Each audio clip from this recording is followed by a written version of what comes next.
On se retrouve dans un lieu un petit peu différent d'habitude parce que je suis en vacances dans le sud et aujourd'hui j'ai décidé de faire un readathon 24 heures. Donc qu'est-ce que c'est si vous connaissez pas? Mais j'en suis sûre que vous connaissez. C'est lire pendant 24 heures le plus possible. Donc évidemment on a le droit de faire des pauses et j'en profite pour filmer cette introduction. L'idée c'est de s'accorder le plus de temps dans cette journée pour lire. Au programme, donc, il y aura de la lecture à la maison, mais surtout, et c'est ça qui est trop bien en vacances, de la lecture à la plage. Il faut dire que c'est un petit peu mon péché mignon. Il y aura aussi montage de la vidéo qui est pour vous déjà sortie et pour moi qui va sortir. Et soirée entre copines. Donc ça, plutôt cool au programme. Et l'idée, c'est de continuer à bronzer aussi au soleil. Bref, pour ce readathon, j'ai décidé de mettre en pause la brique que je lisais, à savoir La Roue du Temps, le tome 7 format poche qui fait quasiment 900 pages. Parce que autant j'aime beaucoup ce tome, autant je sais que j'arriverai pas à enchaîner comme ça des heures de lecture sur La Roue du Temps. Même si y a des événements plus palpitants dans ce tome-là, mais bref, je ne vais pas en parler plus longuement, j'en reparlerai dans mon bilan lecture de juillet. J'ai décidé de lire un livre entre guillemets plus facile à lire et un livre que je pouvais apporter à la plage et lire dans un environnement où j'ai moins besoin d'être très concentrée. Et dans ma pile à lire de l'été, il y avait ce livre-là, donc The Love Hypothesis de Ali Hazelwood, qui est une romance. Et en fait, j'en sais pas grand-chose de plus, a priori, que ces mots-clés que j'ai entendus et vus passer sur les réseaux sociaux. Il y a écrit ici le phénomène TikTok. Je sais pas si c'est gage de qualité ou pas, mais normalement, vous l'avez vu passer comme moi sur plein de réseaux sociaux et peut-être que comme moi, vous avez cédé ou pas à la hype. En tout cas, je me suis dit que c'était parfait pour un readathon plage au soleil. Donc ici, on est dans une romance, dans un laboratoire de recherche, donc au département de biologie de Stanford. Et ce que j'en sais et ce qui m'a donné envie d'aller lire ce livre-là, c'est le mot-clé consentement. Le consentement était vraiment au cœur du propos de l'autrice, ce qui est en fait un cas très rare, j'ai l'impression, dans les romances, ou en tout cas dans les romances que j'ai pu lire, parce que très souvent c'était quand même l'apologie de la culture masculiniste, voire de la culture du viol. Et donc là, il y a énormément de choses qui sont écrites autour du consentement mutuel des deux personnages. Donc ça m'a intriguée et petit disclaimer, c'est trop bien qu'il y ait des romances avec du consentement et dont la notion de consentement soit au cœur du livre. C'est vraiment cool, mais en fait ça devrait pas être des exceptions, ça devrait être la norme. Et pour le moment, j'ai pas l'impression que ça l'est, ou en tout cas dans ce que moi j'ai pu lire, et je trouve ça trop bien que ce livre-là avec le consentement soit aussi connu, que ça soit un phénomène TikTok, parce que TikTok est un réseau social qui s'adresse énormément aux jeunes, aux très jeunes, et je me dis que leur envoyer d'autres modèles de relations, c'est aussi quelque chose d'essentiel. Donc, a priori, on va suivre leur relation donc entre Olive et Adam, dans ce laboratoire de Stanford. Je suis pas trop au fait des termes dans la romance. Ça a l'air d'être une personne assez naïve, enjouée, etc. Et lui, ça a l'air d'être l'homme un peu grincheux, un peu ours. J'ai lu ce matin le prologue et les 2 premiers chapitres. Comme vous le voyez,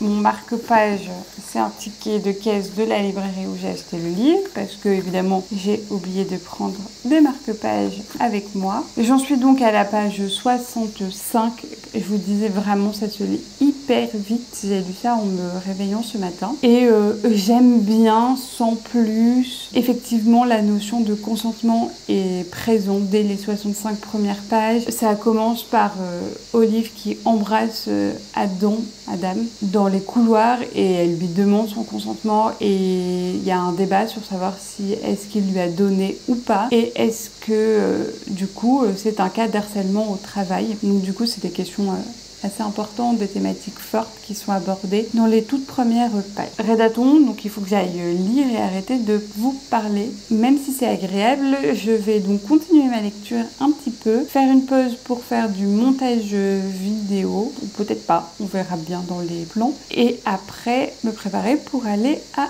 la plage. L'idée c'est d'avancer un maximum aujourd'hui ce roman, voire de le finir. Bref, à très vite.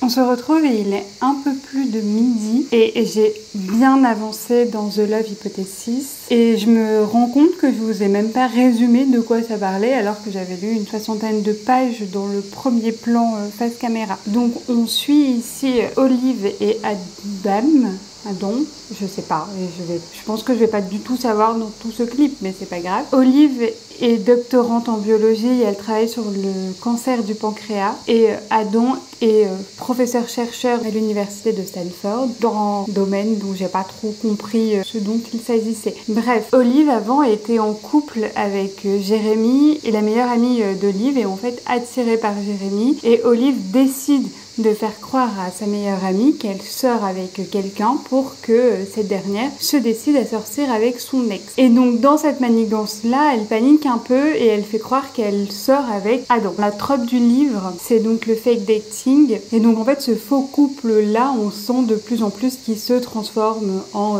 vrai couple ou en tout cas que les deux protagonistes commencent à ressentir des émotions qui ne sont pas simplement simulées pour faire croire à leur entourage qu'ils sont réellement ensemble, mais que petit à petit, ce faux couple risque de se transformer pour notre plus grand plaisir en vraie relation. Je trouve que Olive est très attachante, que ce n'est pas juste une personne naïve comme j'avais pu le déclarer au début de ma lecture. Adam est quand même assez mignon et en fait très complexe. On ne connaît pas son histoire parce que le roman est écrit du point de vue d'Olive, mais derrière ses airs très grognons, ours, on sent qu'il est très sensible et qu'il a vécu des choses pas forcément évidentes. Et je trouve que leur relation qui n'avance que par quiproquo quasiment et par obligation envers leur entourage et notamment la meilleure amie d'Olive qui les pousse l'un vers l'autre. Je trouve que leur relation est très mignonne, elle me fait beaucoup rire et du coup ça va aller de pair avec mon avis, mais j'ai passé un très bon moment de lecture. Je suis à la page 174, donc pas très loin de la moitié du livre et j'ai vraiment enchaîné les pages sans voir le temps passer. C'était vraiment un moment de lecture agréable. J'ai beaucoup ri et c'est très rare que je ris vraiment aux éclats. Et d'habitude, je souris quand c'est marrant, mais là, j'ai vraiment extériorisé le rire. Trop bonne sensation de lecture. J'apprécie beaucoup. Après, l'histoire est pas très recherchée. On sent un peu venir les choses, etc. Mais c'est un bon moment de lecture. C'est plaisant et c'est ce dont j'avais besoin et envie pour ce petit Redaton 24. Et j'insiste particulièrement sur le fait qu'on peut lire de la romance, qu'on peut apprécier ce moment de lecture, que le roman soit vraiment sympathique, tout en ayant au centre du récit la notion de consentement. Et c'est ça qui est vraiment trop bien, ça n'enlève rien au récit, parce que j'entends souvent dire que demander le consentement de quelqu'un, ça enlève du charme, etc. On est moins dans la spontanéité. Bah, pas du tout. Je trouve ça politiquement fort, ce qu'arrive à produire l'autrice, donc Ali Hazelwood, avec cette notion de consentement. On ne perd rien au récit, elle reprend tous les codes un peu classiques à mon sens, du fake dating et des livres de romance, mais avec cette notion de consentement et elle nous montre, si on avait encore besoin d'une preuve, ce que je ne pense pas et ce que j'espère pas, surtout si vous suivez mes vidéos, que le consentement était essentiel et n'enlevait rien à la beauté d'une relation. Bref, sur ces paroles-là, je vous embarque avec moi pour continuer cette lecture à la plage.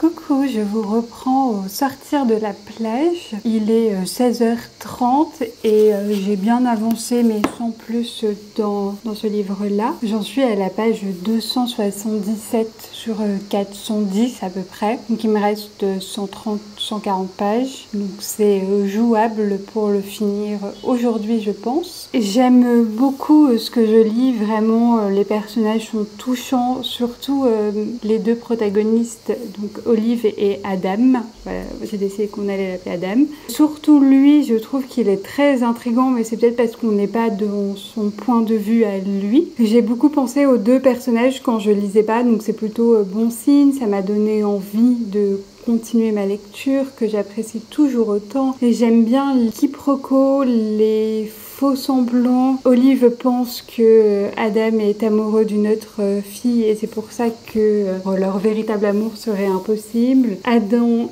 s'est persuadé que Olive aime toujours son ex Jérémy parce qu'il a surpris une conversation qu'il a mal interprétée. En fait, on est dans le moment où nos deux protagonistes se rendent compte, en tout cas Olive, parce qu'encore une fois, on est dans son point de vue, qu'elle a des réels sentiments pour son partenaire et que ce n'est plus que du fake dating, mais bel et bien une relation qui se met sincèrement en place. Trigger warning dans ce que je viens de lire, une scène d'agression sexuelle et comme je vous disais, la notion de consentement est au cœur du roman, donc du coup c'est bien décrit comme un acte d'agression sexuelle, ce n'est pas du tout romantisé. L'héroïne Olive qui subit cette agression sexuelle arrive à mettre des mots dessus, ce qui est déjà très fort et je trouve que par contraste avec tout le récit qu'on a eu qui était dans le consentement, qui était beau, qui était dans la compréhension, cette scène est très choquante et je m'attendais pas à lire ça et donc c'est pour ça que j'en parle parce que attention quand même, trigger warning. Bref, j'ai pas grand chose de plus à vous raconter, si ce n'est que j'ai envie de savoir la suite, bon signe, que j'avance vraiment très bien et que c'est une super lecture estivale. Ça se passe pas du tout, enfin ça se passe en été, mais c'est pas du tout l'ambiance plage, soleil, bronzette, etc. C'est plutôt l'ambiance laboratoire à fond, mais c'est une super lecture je trouve pour comme ça chiller au bord d'une plage, d'une piscine, partir en vacances, donc je suis plutôt contente. Bref, je vous reprendrai quand j'aurai avancé et aussi pour vous donner mon avis final.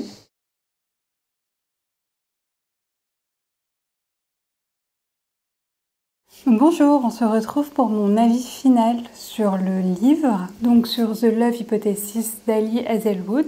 Je l'ai fini en 24 heures, du coup je vous ai pas repris parce que je l'ai fini, il était 23h59, mais du coup on était bon niveau timing. J'ai vraiment beaucoup aimé la fin, le dénouement, je vais pas vous raconter ce qui se passe parce que c'est quand même assez prévisible et enfin surtout quand on sait que le trope principal de ce livre c'est le fake dating et que ça va aller vers un vrai couple. Bon, on sait comment ça finit, mais j'ai vraiment passé un bon moment de lecture, c'était assez plaisant et ce que j'en retiens c'est du coup cette notion de consentement qui est centrale et je trouve que ça a une dimension assez militante de d'écrire un livre autour de cette notion de consentement et vraiment de montrer que ce n'est pas parce qu'il y a cette notion de consentement et que les deux partenaires renouvellent sans cesse leur consentement, que ce soit pour des baisers ou des caresses ou du sexe, que l'histoire est moins mignonne, que ça perd de son charme, etc.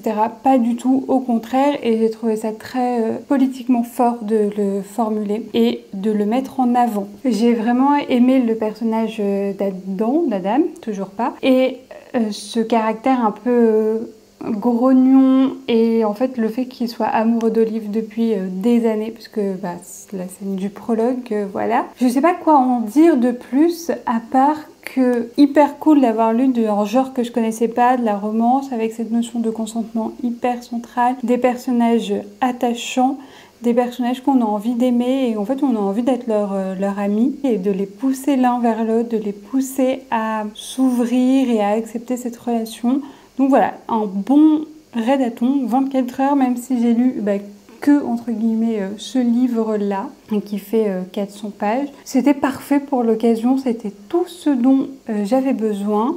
Est-ce que je lirai les autres livres de l'autrice? Je sais pas. Peut-être si comme ça un jour j'ai envie de lire de la romance, je sais que je pourrais aller vers ces livres-là parce que c'est safe. Mais c'est pas, enfin ça m'a pas transcendé dans ma lecture. C'était bien, mais sans plus. Mais je suis bien contente d'avoir lu pendant ces 24 heures, ou en tout cas lu un maximum pendant ces 24 heures. Ça fait que ma pile à lire diminue encore un petit peu parce que je vous ai pas filmé ma pile à lire de l'été, mais elle est conséquente. En fait, c'est peu probable que j'arrive à lire tout ça en juillet, mais c'est pas grave. Voilà, mais je suis quand même dans l'optique encore cet été de baisser un maximum ma pile à lire parce que elle déborde et parce que y a plein de livres qui me tentent et que je me dis qu'il faut que je lise les livres qui sont dans ma palle. Bref, je vous laisse sur cette réflexion-là et j'espère que cette vidéo vous aura plu. J'espère encore une fois que vous aussi vous faites de bonnes découvertes de lecture, que vous avez un mois riche en lecture. N'hésitez pas à me dire d'ailleurs si vous avez lu The Love Hypothesis, on peut en parler. C'est aussi pour ça que j'ai ouvert cette chaîne YouTube et le compte Instagram, même s'il est beaucoup moins alimenté. C'est pour parler de livres, de lecture, de nos expériences autour de ces lectures. Et je vous dis donc à très vite pour une prochaine vidéo. Bisous!